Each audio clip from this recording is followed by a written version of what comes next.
Hello and welcome to study 24 HR. तो स्वागत है आप सभी का फिर से हमारे रीजनिंग के सेशन में।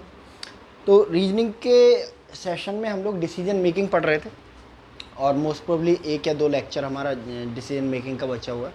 उसके बाद जो हमारा डिसीजन मेकिंग है वो फिनिश हो जाएगा। ठीक है,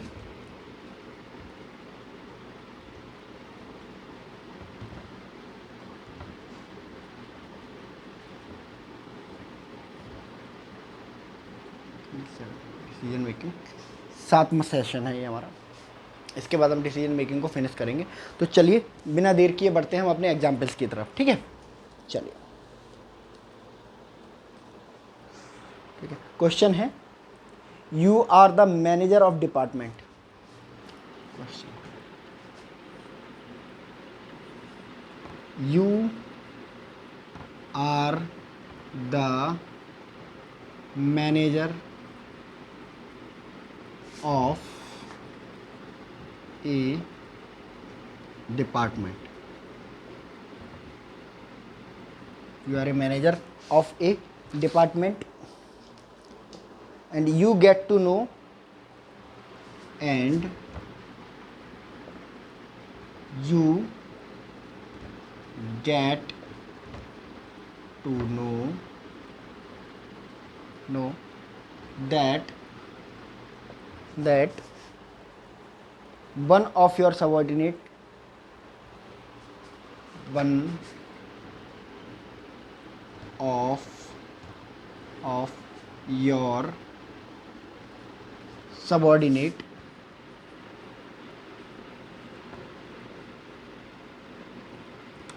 having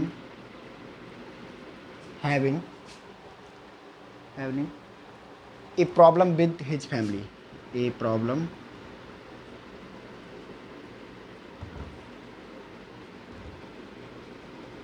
with his family, since his father is supposed to undergo bypass. Since his father goes to bypass surgery.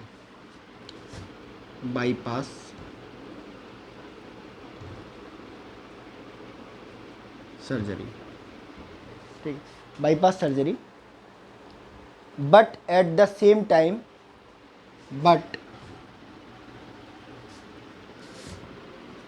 at the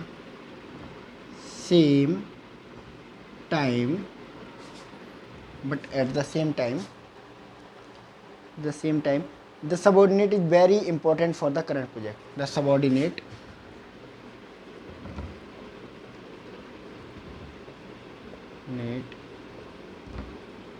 is very important for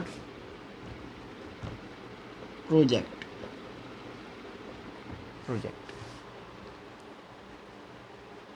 very important for project which you have undertaken, which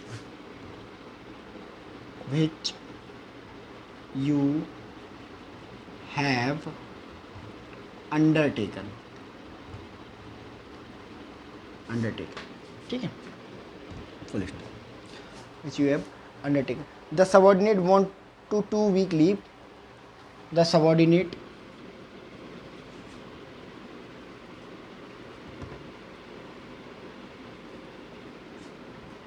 want 2-week leave. What would you do? What would you do? Option A,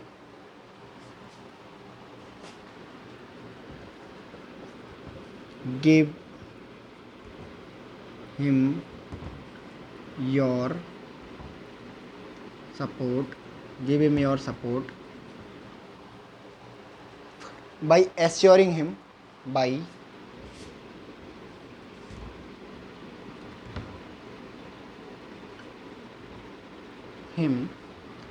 by assuring him that his duty towards his father, that his duty towards his father is more important, is more important. Okay. Option B, not empathize with the employee situation, not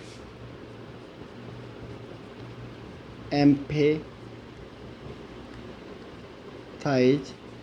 with employee situation,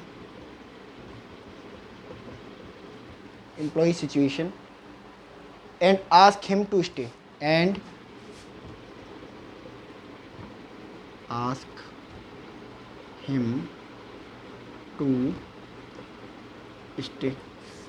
option C कह रहा है get an extension for the project, get an extension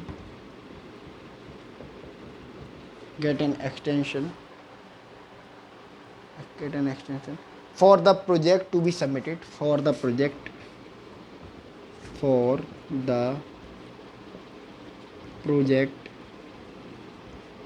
to be submitted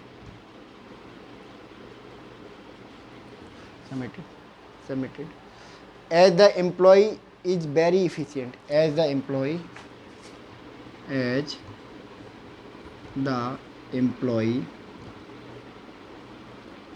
is very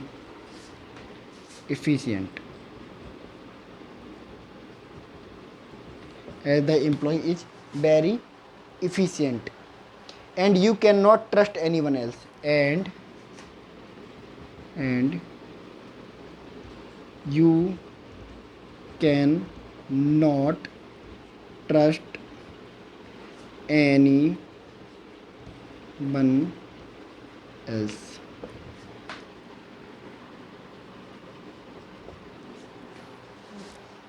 Transfer the work to some other employee of similar caliber.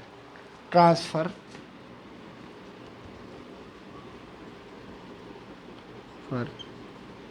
the work to some other employee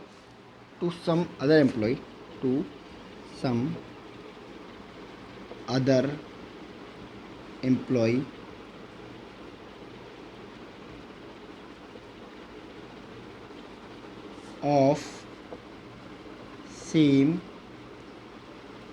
caliber. ठीक है। और ये सवाल जो है पूछा गया है भाई यूपीएससी सीसेट 2017 में। ठीक है, अब इस सवाल का मतलब समझिए आप। कह रहा है कि you are the manager of a department, आप किसी डिपार्टमेंट के मैनेजर हो, and you get to know that one of your subordinate having a problem with his family. आपको पता चलता है कि भाई आपका कोई जो नीचे काम करने वाला पर्सन है वो having problem with his family, यहाँ सबऑर्डिनेट होगा, सबऑर्डिनेट कर लेंगे इसको।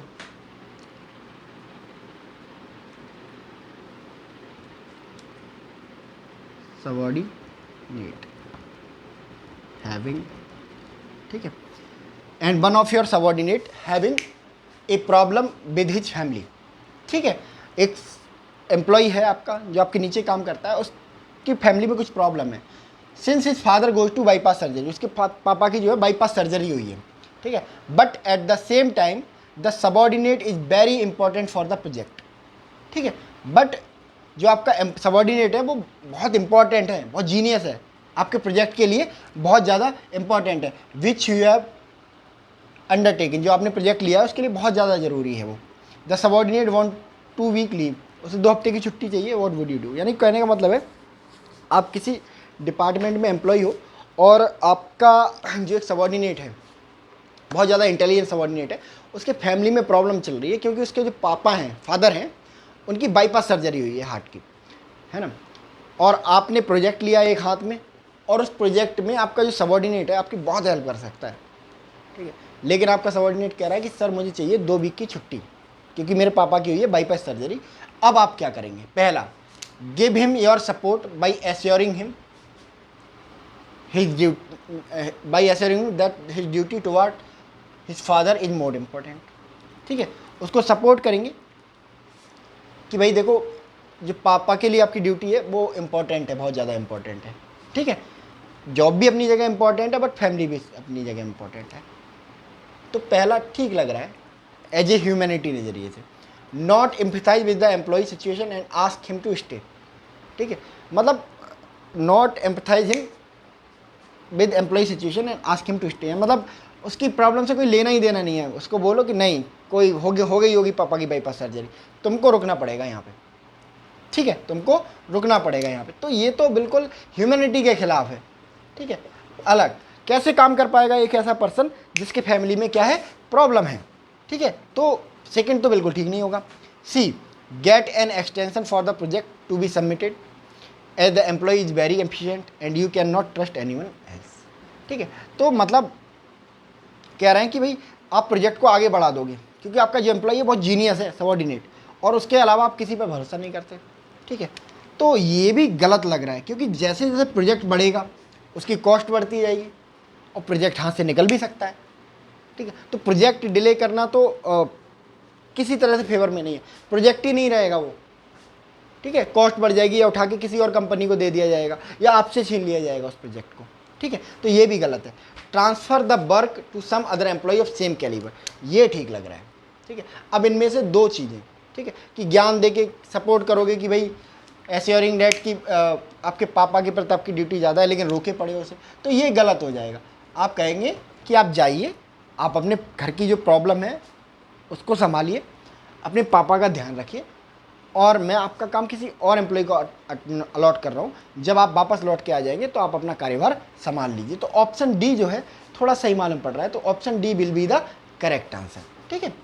तो मजबूरी, किसी के फादर के साथ प्रॉब्लम है, बाईपास सर्जरी है, उनके साथ एक्सीडेंट हो सकता है, ठीक है, उनकी डेथ हो सकती है जरा सी लापरवाही से। तो ऐसे में सिंपैथी तो रखनी पड़ेगी, है ना, एम्पैथी आपको रखनी पड़ेगी। ये नहीं कि आपको तो रुकना पड़ेगा, तो क्या हुआ आपके फादर की तबीयत खराब है, ठीक है। इसके अलावा फिर सपोर्ट दिखाना भी सिर्फ काफ़ी नहीं होता, ठीक है। और इसके अलावा प्रोजेक्ट को डिले करना भी ठीक नहीं है कि प्रोजेक्ट आपके हाथ से निकल सकता है, ठीक है। तो option D will be the correct answer, ठीक है। चलिए इसका स्क्रीनशॉट ले लीजिए आप लोग।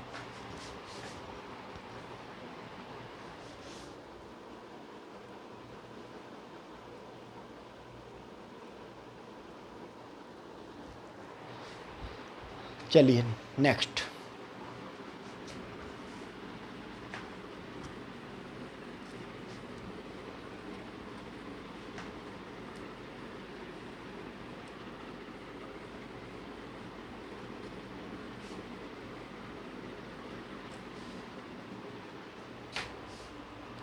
नेक्स्ट क्वेश्चन है,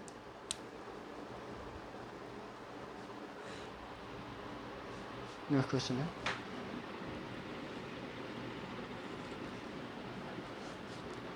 you have to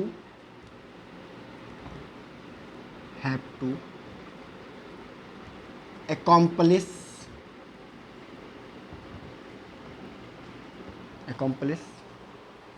a very important task, a very important task task for your headquarters, for your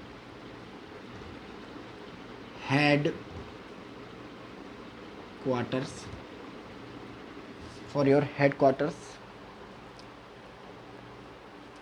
for your headquarters within the next 2 days, within the next 2 days, next 2 days. Today suddenly you meet with an accident. Suddenly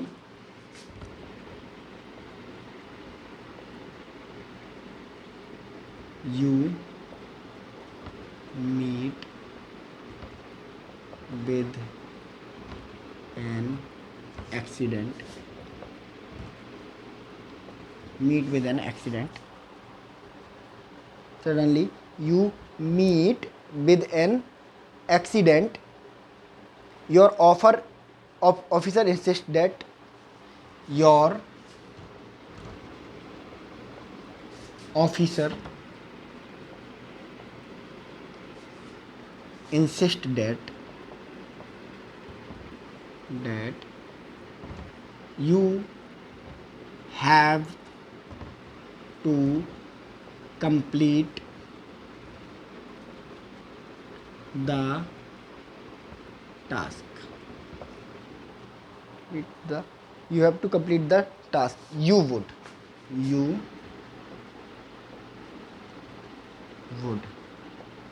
ठीक है। और ये question पूछा गया है UPSC सी set 2011 में। देख रहे हो सारे क्वेश्चन यूपीएससी में पूछे जा रहे हैं अपर लेवल एग्जाम में। ठीक है, नेक्स्ट हमारा ऑप्शन है, ऑप्शन ए है। ऑप्शन ए कहता है ask for an extension of deadline. Ask for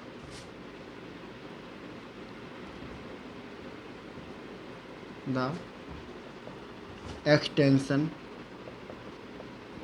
of deadline. Option B ask for an inform headquarter of your inability. Inform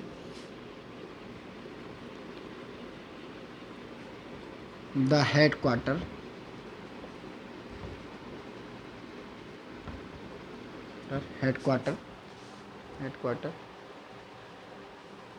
of your inability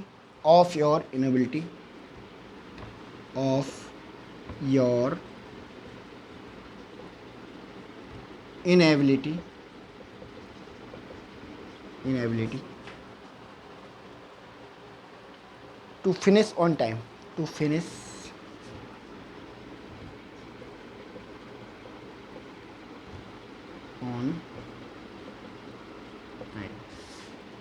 option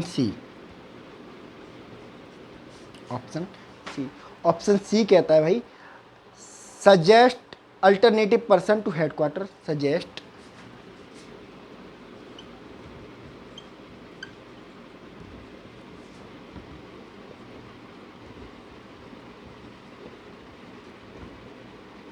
person to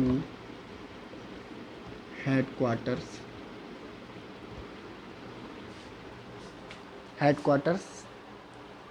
who may do the needful. Who may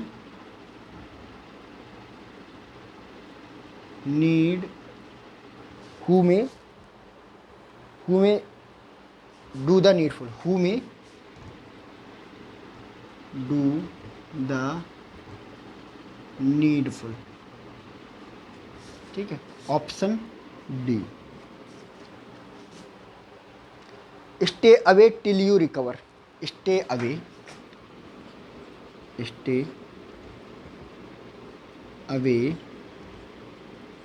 till you recover. Stay away till you recover. ठीक है भैया, problem ऐसी है कुछ कि you have to accomplish a very important task for your headquarters within next 2 days. आपको आपके headquarter ने टास्क दिया है कि भैया 2 दिन में ये टास्क कंप्लीट करके देना है।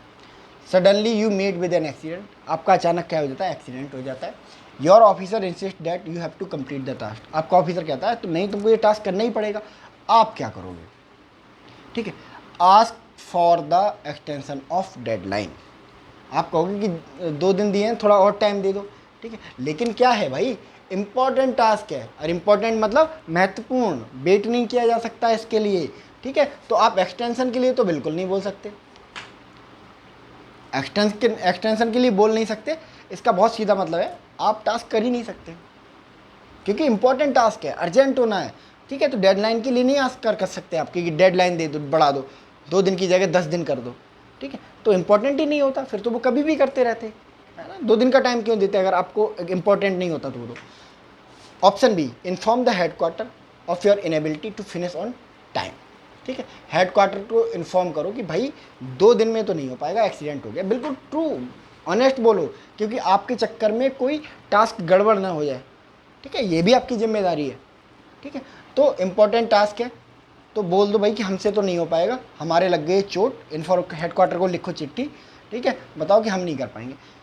सी, suggest alternate person to headquarter who may the needful, ठीक है। ठीक लग रहा है, okay. Stay away till you recover, ठीक है, ये भी ठीक लग रहा है कि दूर रहोगे जब तक आप रिकवर नहीं कर जाते, ठीक है। इनमें सबसे बेस्ट क्या है, कौन सा है? ऑप्शन ए तो कट हो गया, ठीक है। Stay away till you recover, ठीक है, ये तो बिल्कुल ब्लंट हो जाएगा, ठीक है, कि दूर रहो। आप अपनी असिस्टेंट दे सकते हैं साथ में, है ना, कि मैं फिजिकली नहीं बट मेंटली काम आ सकता हूँ मैं आपके, है ना। मेंटली आप बेड पे बैठ के बेड रेस्ट कर रहे हैं, ठीक है, आप काम आ सकते हैं उनके। Suggest the alternate person to headquarter who may do needful, या inform the headquarter of your inability to finish on time. इन दोनों में कौन सा बढ़िया होगा, ठीक है। अगर आप हेडक्वार्टर को एक तो ये बताओ कि मैं तो नहीं कर पाऊंगा, मेरे चोट लग गई है, और ये बताओ, या फिर ये बताओगे कि भाई एक बंदा और है जो कर सकेगा, हेडक्वार्टर समझेगा ये आप काम, बंदा काम ही नहीं करना चाहता, ठीक है, तो ये भी गलत हो जाएगा। तो सिर्फ इनमें कौन बचा? Option B will be the correct answer, ठीक है। इंपॉर्टेंट टास्क है, ठीक है, जल्दी से जल्दी हेडक्वार्टर को बताना पड़ेगा कि भाई मैं जो काम करने में अक्षम हूँ, मैं काम नहीं कर सकता, ठीक है, क्योंकि मेरा अभी अभी एक्सीडेंट हुआ है, तो 2 दिन में तो नहीं हो पाएगा, ठीक है, मतलब मुझसे नहीं हो पाएगा, क्योंकि इंपॉर्टेंट टास्क है, 2 दिन में ही होना है, तो 2 दिन में तो मुझसे तो नहीं हो पाएगा, ठीक है। तो आप चुपचाप बोलेंगे कि भाई मुझसे नहीं हो पाएगा, और हेडक्वार्टर को एक चिट्ठी लिख के बता देंगे मेरे को ऐसे ऐसे चोट लग गई है, नहीं हो पाएगा। तो option B will be the correct answer, note करिए ऐसे।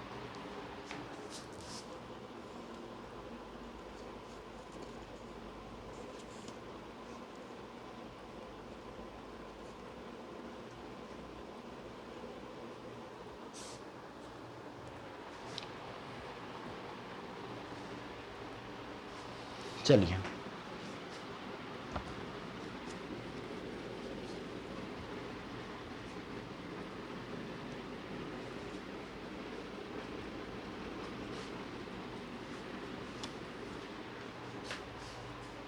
नेक्स्ट क्वेश्चन की तरफ मूव करते हैं।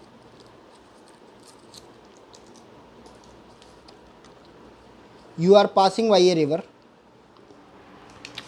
Question,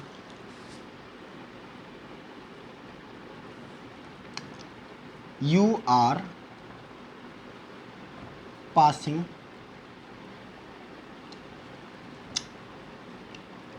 by a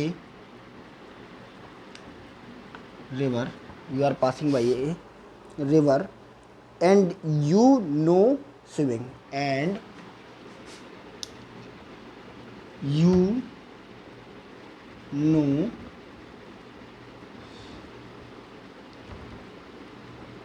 swimming, you know swimming.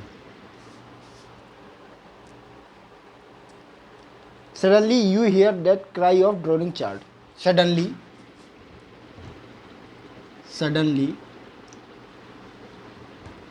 you hear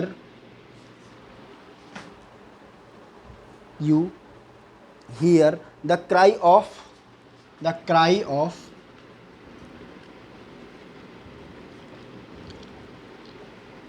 drowning child. You would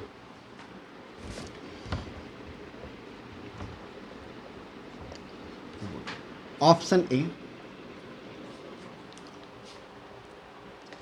wait to see if some other person is there to help.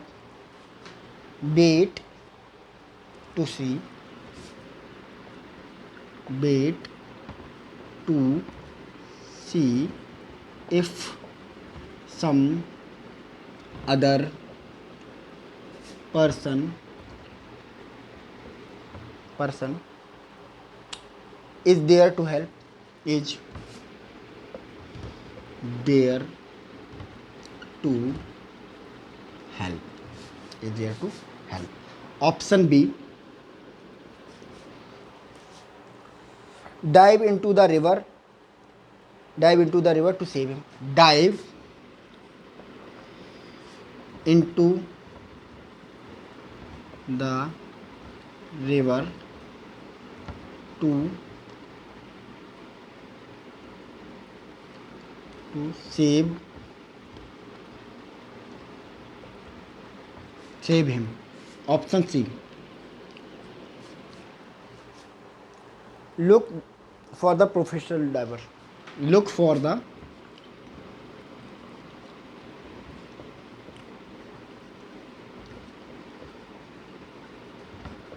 professional divers. Option D, console the child's parent. Console the child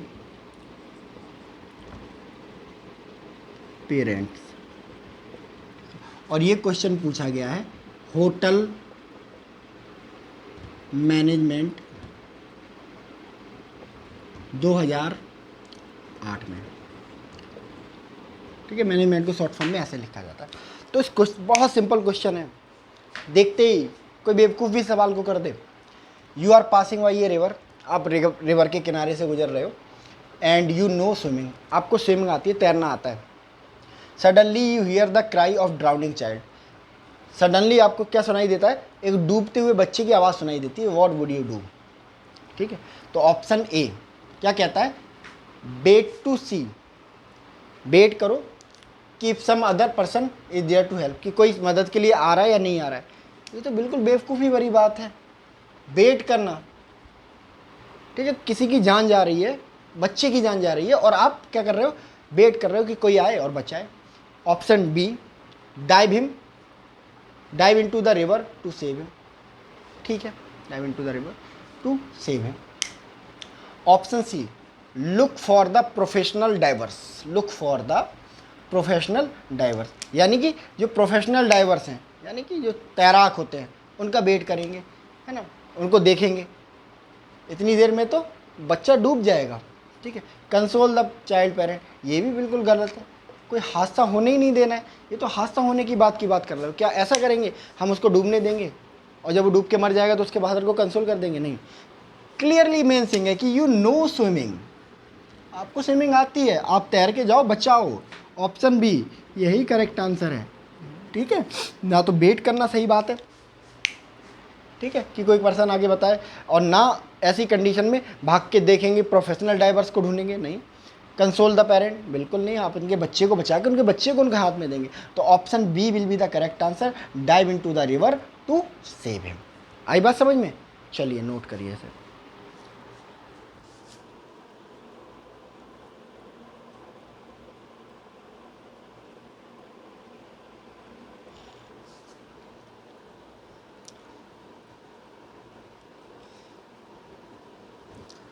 चलिए,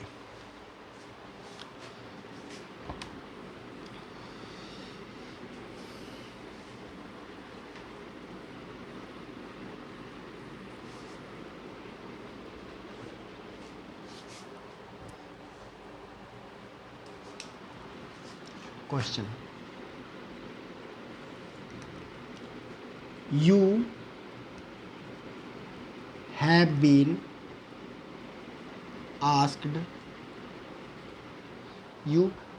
asked to give an explanation to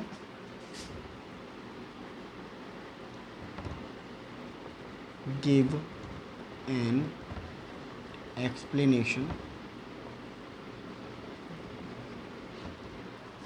an explanation for not attending an important official meeting, for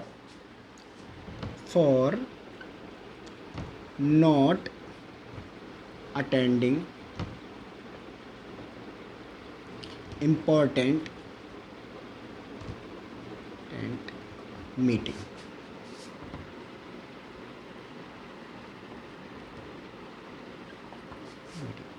ठीक है.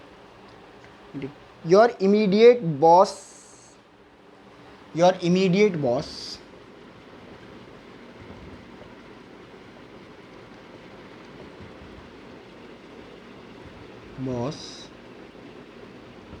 who was not informed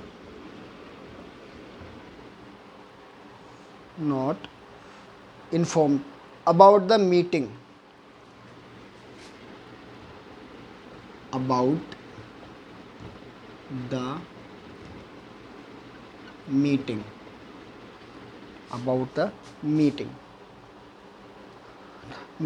is now putting pressure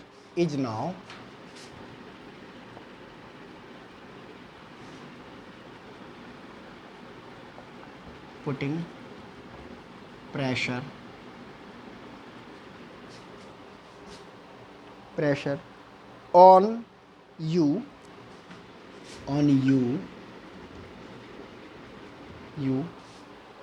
not to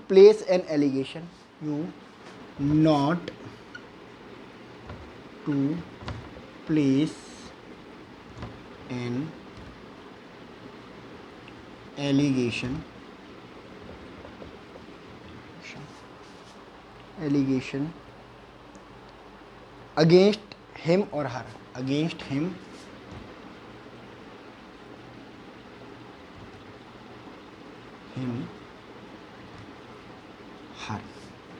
you would. और ये question पूछा गया है UPSC CSAT 2013, UPSC CSAT 2013. Option A, send a written reply explaining the fact.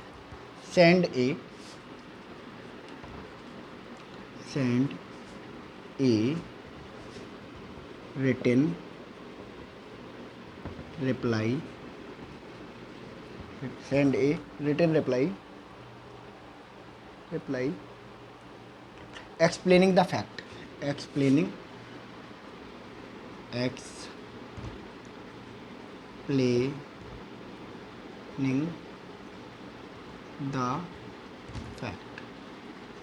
explaining the fact. Option B, seek an appointment with the top boss. Seek the appointment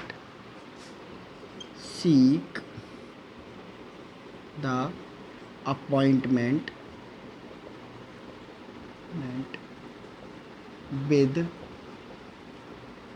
top boss to explain the situation. Explain the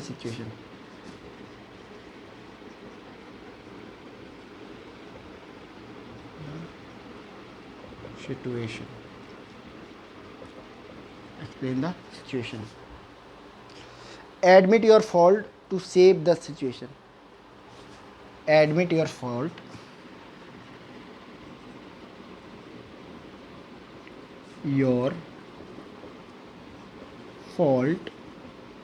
to save the situation. Option D. Put the responsibility on the coordinator.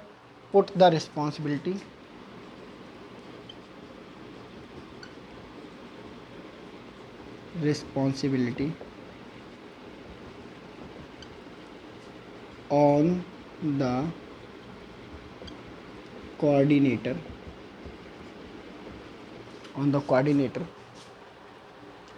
of the meeting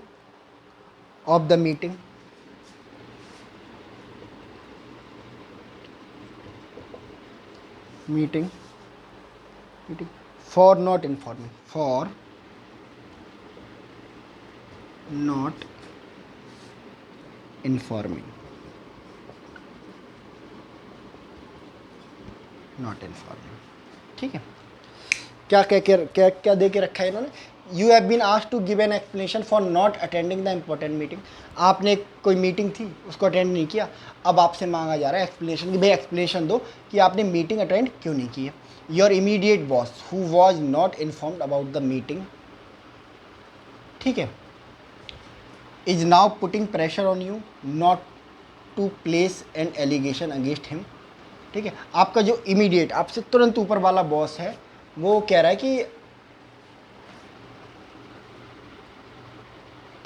कि भाई जो मैंने भी meeting attend नहीं करी है तो मेरे ऊपर वो मत रखना तुम। ठीक है, is now putting pressure you not to place an allegation, मेरे पे इल्ज़ाम मत लगाना। ठीक है, आपके जो बॉस है उनको इन्फॉर्म नहीं किया था तो कह रहे हैं मेरे पे इल्ज़ाम मत लगाना, तुम्हारा प्रॉब्लम तुम समझो। ठीक है, तो अब कह रहा है कि अब आप क्या करोगे, तो ऑप्शन ए कह रहा है कि send a written reply explaining the fact. ठीक है, seek the appointment with top boss to explain the situation, ये भी ठीक है। Admit your fault to save the situation, ठीक है, ये गलत है। अपना पक्ष रखेंगे ना, अपना फॉल्ट क्यों एक्सेप्ट करेंगे। अब सबसे पहले आप अपना पक्ष रखिए ना, तभी तो पता चलेगा कि आपकी गलती है नहीं, कि बाकी कहने लगो कि नहीं नहीं मेरी गलती है, मैं मीटिंग में नहीं आया। अपना पक्ष तो रखो कि क्यों नहीं आई। Put the responsibility on the coordinator of meeting for not informing, आप अपने कोऑर्डिनेटर पे रख दोगे रिस्पॉन्सिबिलिटी, जो मीटिंग अटेंड करने अरेंज करने वाला कोऑर्डिनेटर है उसको कह दोगे इसने तो हमें बताया ही नहीं था। ठीक है, तो किसी दूसरे पर दोषारोपण भी करना ठीक नहीं है। ठीक है, इसलिए ऑप्शन डी भी गलत है। ठीक है, तो दोषारोपण नहीं करना है हमें। ठीक है, तो ऑप्शन डी भी गलत है। अब दो ऑप्शन हमें ठीक लग रहे हैं, तो send a written reply explaining the fact, या तो आप रिटन रिप्लाई भेजेंगे, ठीक है, कि भाई ऐसे ऐसे ये सिचुएशन थी। ठीक है, दूसरा क्या, seek the appointment with top boss to explain the situation. ठीक है, मीटिंग की बात है, कोई इतनी इमरजेंसी सिचुएशन नहीं है। आपका जो टॉप बॉस है उसके पास अदर बिजनेस भी होते हैं करने के लिए। ठीक है, तो डायरेक्ट मीटिंग इज ज़रूरी नहीं है डायरेक्ट मीटिंग करी जाए। ठीक है, तो option A will be the correct answer. ठीक है, option A will be the correct answer, option A correct answer होगा। ठीक है, चलिए नोट कर लीजिए इसे।